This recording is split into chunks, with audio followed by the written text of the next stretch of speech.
right, folks, back at it. Patrick Gayle show. We told you we back every week talking about anything and everything. We're by a script, coach. People swear up and down, coach. We have a script here. We script everything out. So, but it's no script.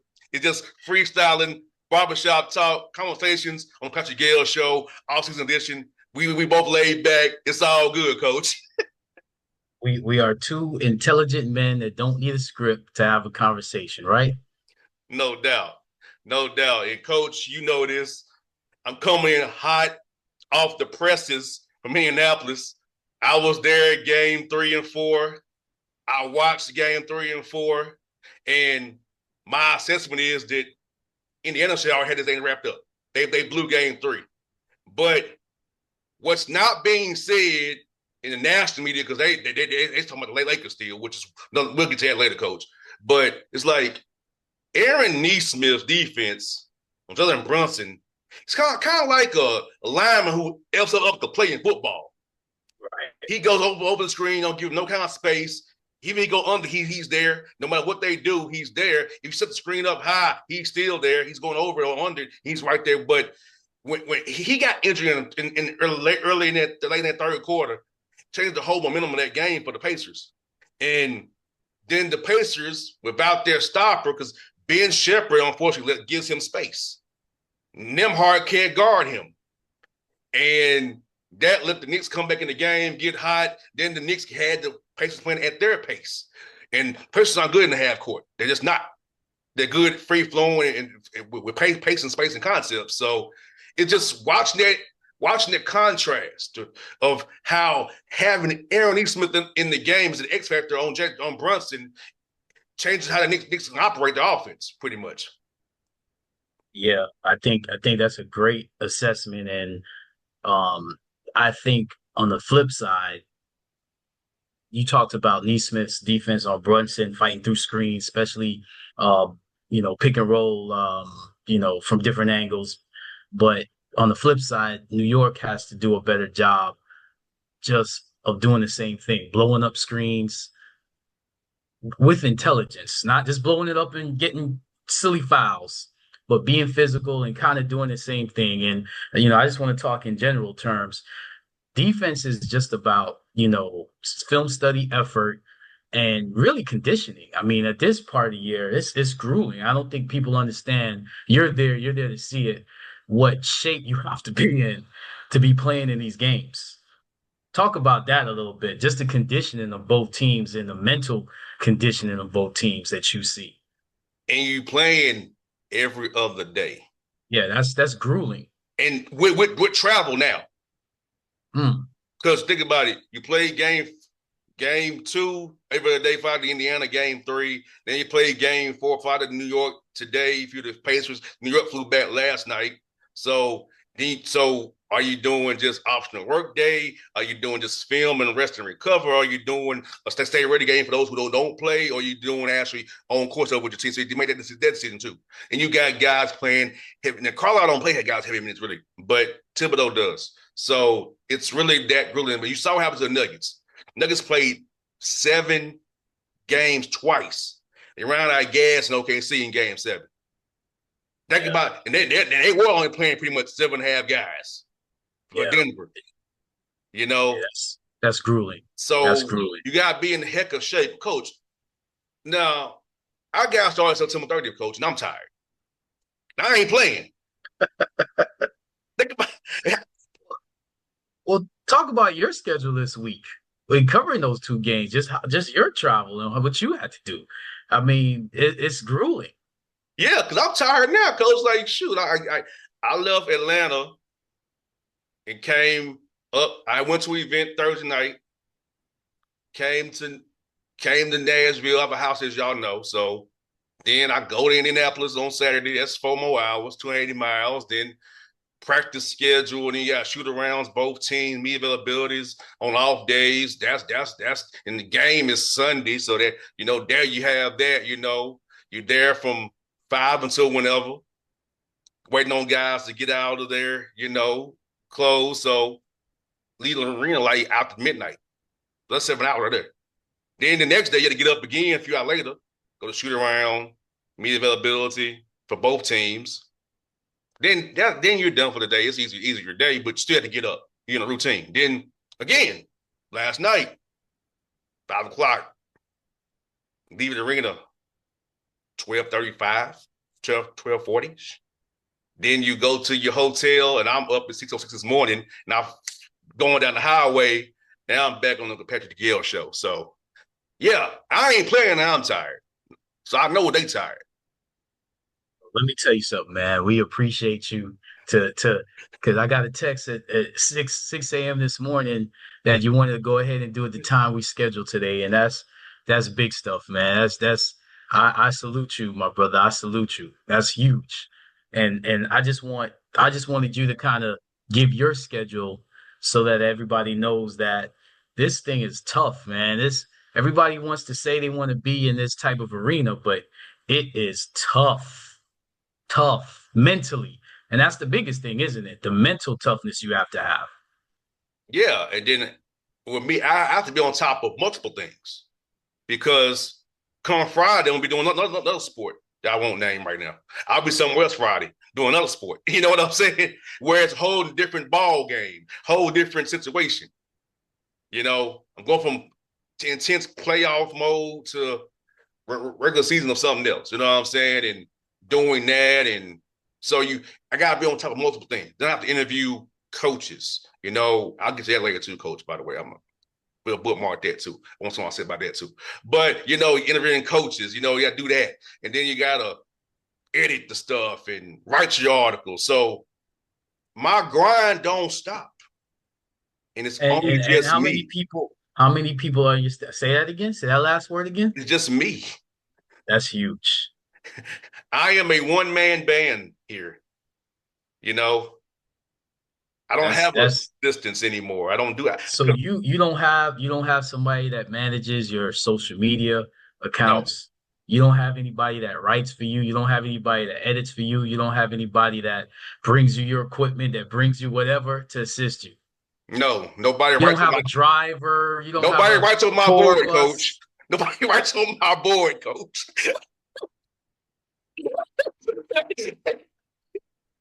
I don't have that. I don't have that luxury to like right on my board for me, coach. You. It's all on me. I make my schedule. So really I'm tired because of me, but it's also the grind too. But if I Well, don't well, grind, I out, don't eat. well, outside of the grind, what other things with you being an independent media person? What other things do you deal with? PR people, SIDs all day, trying to book things or get credentials for things, or figure out can get guests on the show, or trying to work out my schedule. Also, sell the show, advertising the commercial you hear during the breaks. I'm the salesman. I don't have anybody. I don't have a street team.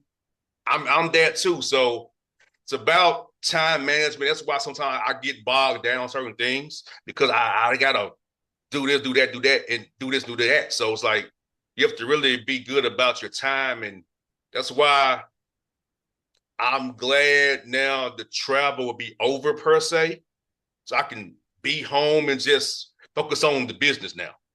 Because when I'm on the road, it's hard to focus on the business because of what I laid out, just laid out.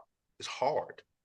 It's Well, not. we touched on the grind. So, the big thing with players, you you said it kind of earlier about even on the off day, you got to get up because you got to have your routine. Players are the same way. You can't perform without having a routine. But to me, when I hear routine, I always go back to mental health. But for you, it's the same thing because you're by yourself. I mean, imagine walking into, an arena in a place you don't know, you don't live there, and I'm sure you would feel like you don't have everyone that's an ally or a friend. They're kind of looking at you like, who are you?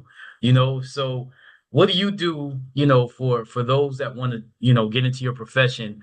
What are some of the things you do to help with your mental health and kind of get in your game mode? Because just because you're not playing doesn't mean that you don't have a mindset of a game, like, preparing for a game. Just know I hate to say this, Coach, because this is a horrible answer to your question, but Coach McHenry, that's all it is, either way it is. You know what you got to do. You sign up for it. You know what it entails. You got to do it. So I know what this entails. I know if I don't do it, I don't eat. I know this is what I want to do because I won't be somewhere forever. I won't be there forever. Just know that. So I have to prepare for a life after where I won't be forever. You know what I'm saying? Just being real. You know, like my board's in my head, Coach. I got my board in my head. So I know what I want to do. You put your daily notes on your board in your own head, right? I have a record of who I don't like on the board too, by the way. So all my enemies in the media who don't like me, coaches, there are haters in the media game, coach, because I do my thing my way. I don't have to sell my soul to be where I am today, coach. There are people in the media, I'm gonna tell you this, coach, and who envy the fact that I'm free. Now, great. Do they get a little bit more access than me because they have a chain around their neck? Yes. But with the access I do get, I had to sell my soul to get it.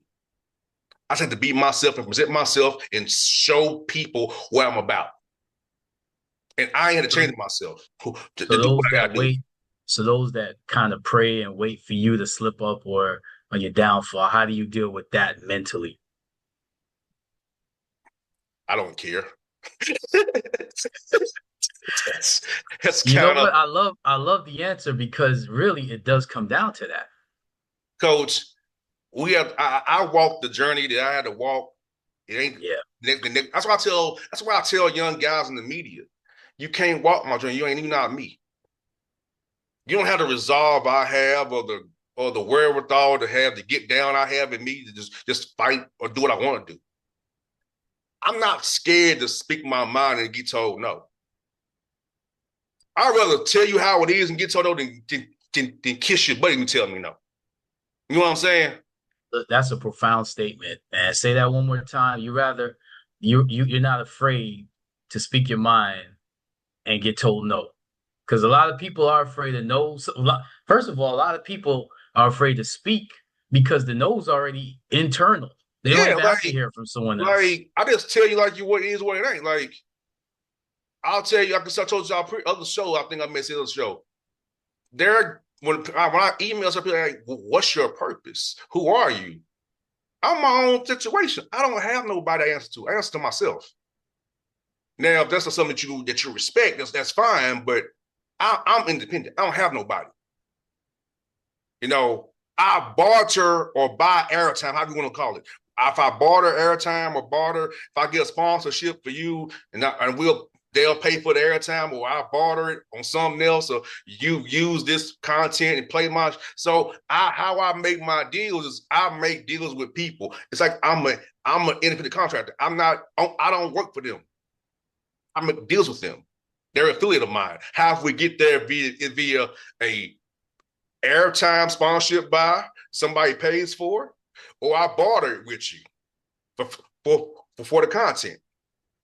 You know that you JR, we talked about this before we got on though, but make no mistakes about it. There is a market and there is a hunger and a demand for you and what you do. Because let's put it this way, you couldn't do it if you did not have something that people wanted, people needed, people are willing to, pay you for your time, pay you for your talents. So kind of talk about believing in yourself, but also understanding the business side and promoting and putting yourself in a position to take advantage of, like you said, those deals.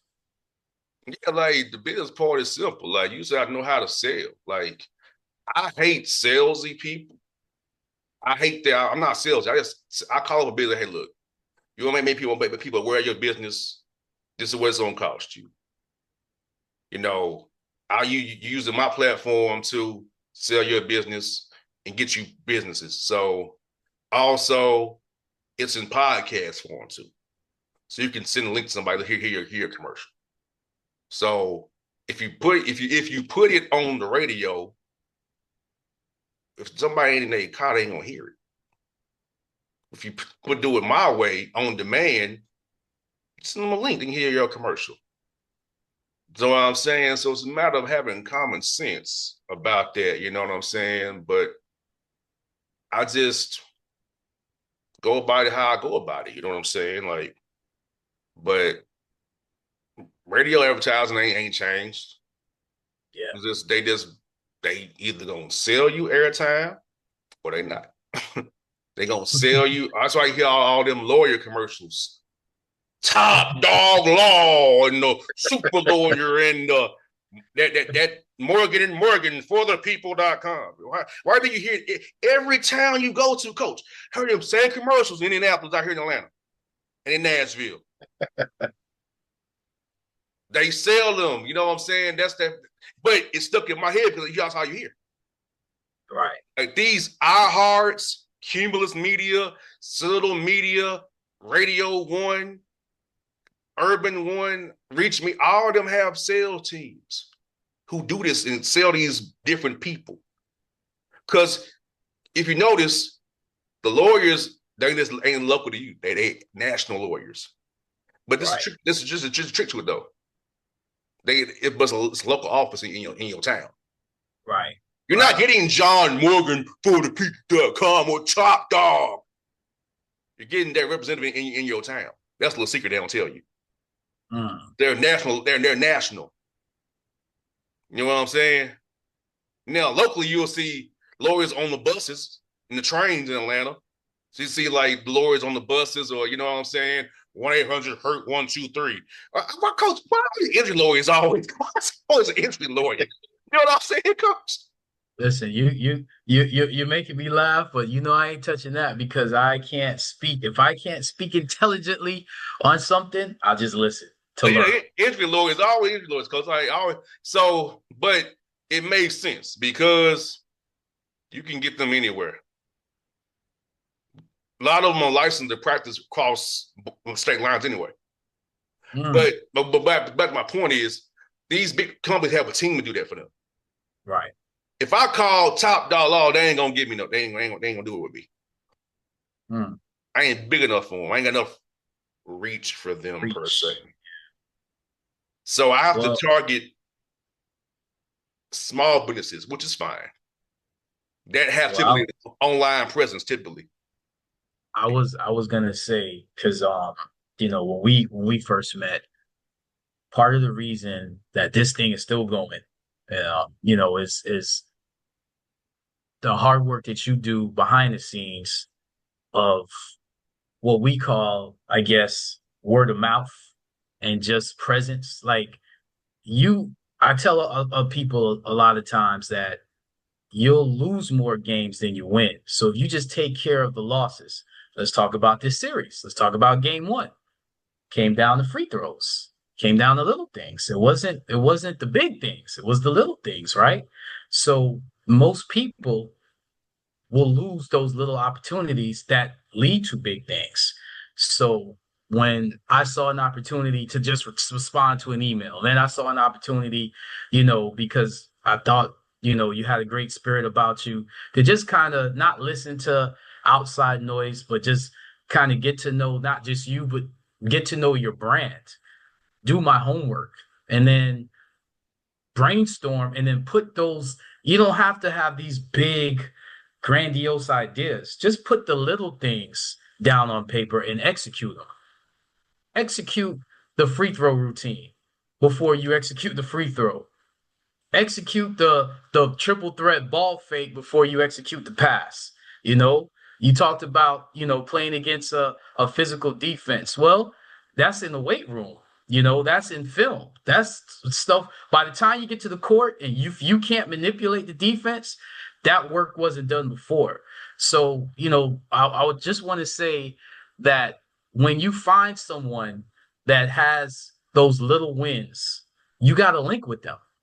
Because now their wins and your wins and their expertise and their experience and their vision aligned with yours, That's when you do big things. So I just want people to understand, man, just have the little wins before you can say the big things. Because to me, JR, I look forward to watching your social media with what's going on, in the playoffs and what's going on in the sports world, because I know what you do is just as good. And just speaking to you and how knowledgeable you are about things. I mean, you call things months, not days, not weeks, months before they happen. I'm hearing people talk about teams off seasons that we talked about way back in January, JR. It's all about the hard work and being knowledgeable and being plugged in. Like Coach, he's right. I got a small victory. I'm trying to make it a bigger victory. That's why I made the decision that I made that we talked about offline. I'm trying to take the small wins I do get it and make them big wins. So even I still going into along in the mid teens of my career, I still try to find small wins because understand, Coach, I don't get just to say I'm JR and get what I want. Well, It's the always thing I love about you, JR, it's always a prove it process because I don't come in the perfect box. you know what's funny? I was just about to say, and you can go back on the recording because you didn't break my thought, but you stopped me. The thing I love about you is they can't put you in a box. They can't put you in a box. So the people that are around you that really, really understand you are the same type of thinkers. So when people are saying, well, he doesn't need to know that information, you don't understand a thinker. A thinker is always trying to gain knowledge. Don't put me in a box. You understand, JR? Because like you said, and I think and I talk to my players and I always tell them it's not about the next 40, it's not about the next 4 years, it's about the next 40 years. Because careers change in 40 years. Things may not change in 4 years. They're gonna change in 40 years. You have to be adaptable to that. You have to see what's coming. And I think that, you know, if people would just more so understand when you're around someone that's knowledgeable but also a free thinker, that's when you can grow the most. And don't put them in one box. You can't be put in one box. And Coach, before I go to this next thing I want to say, a lot of people fail because they try to mimic people. I mimic no one but myself. They try to fit themselves to mimic other things. That's why a lot of independent Black hosts in Atlanta fail. They try to mimic the white stations. I'm saying the white stations. They try to do what they do. And I'm like, how about be yourself? But I don't say nothing to them. I let them be the sorry suckers they are because I know what I'm doing over here. See, Coach, I don't care about the next host. I don't. But I'm aware. And I see how they move. I'm like, okay. The thing about this too, Coach, but I do understand sometimes we PR people, I do get this too. Anybody can have a show now with a phone, iPad, or computer can have a show now. So you have to parse out real versus fake. So I know I get caught in that too with these people who don't know what the hell they're doing, who shouldn't be nowhere near a media thing. So I know I get put in that grouping too. Right. But I have enough tape and archive to separate myself again. Because all they have to do is their homework on you. Yeah, but a lot of people, anybody can have a show now with a phone, iPad, or a computer. Again, listen, I'm big on do you, but when I'm trying to do something, stay in your lane. As you were told, Coach Gayle needs to coach his team. Don't worry about my team. And I love that. And I got checked and he is correct. I stay in my lane, but my lane, if I'm driving behind you or forward, my lane is my lane. My journey's my journey. You stay in your journey, I'll stay on my journey. But Coach, there was somebody funny. Some of your points were used. That's all I'm saying. I'm just saying. That's all I'm gonna say. Like I said, you have a demand because I started the show with two intelligent men, and I think people equate intelligence with degrees. No, intelligence is being able to observe, being able to predict, being able to experiment, and being able to, like you said, take those notes from the experiment and the observations internally and then execute a plan. No doubt, Coach. Well, before I last, I want to say, Coach, because it was a prominent college basketball insider, who I won't name, I'll tell you offline, called me a mid-major merchant. A mid-major merchant. Saying that I can't book top guys. So let's address that. And I ain't gonna, it applies to multiple guys, so you can't pinpoint what I'm talking about. So is it my fault that when a sucker gets a job in the SEC, they forget who I am? When if you go in the archive before they got their little SEC jobs, they was always on my show. Is that JR's fault, or is that person who changed? Well, you know the answer to that question, but now let me pose a question. The SEC team won the national championship. What team did they beat in the national championship game? A guy that came on my show. but I'm just saying, and he's one of the ones too who won. So, but it's like, it's funny. Why you have your little freaking platform, but you had to lower yourself and to call me to somebody a mid-major merchant. So he can't book the Power 5 guest. Is it my fault that a joker get a job and he don't know me no more? Well, let me say this, I care. I'm just making a point, Coach. I guess I gotta change my show from the Patrick Gayle show to the not major at all merchant show. Like the Coach, a sucker that got all these this platform and glory had to put his mouth on me. What does that tell you? I'm making an impact. What does that tell you? I'm making an impact somewhere. So Mr. JR, Mr. Blessed, I'll say this. I'll flip it around. You're not a merchant. You're just someone that's blessed. Keep doing what you're doing. Like I always say, and when I end every show, I appreciate you. Keep doing what you're doing. We're getting like that, Coach. We will keep what we're doing next week, baby. We are here, baby. Next week, every week, the Patrick Gayle show. For our biggest fan, Coach Comedian out there. Hey, I don't miss you. You call me all the time, but Coach Comedian, I love you. They appreciate you, buddy. Coach Gayle, it's JR. We out, baby.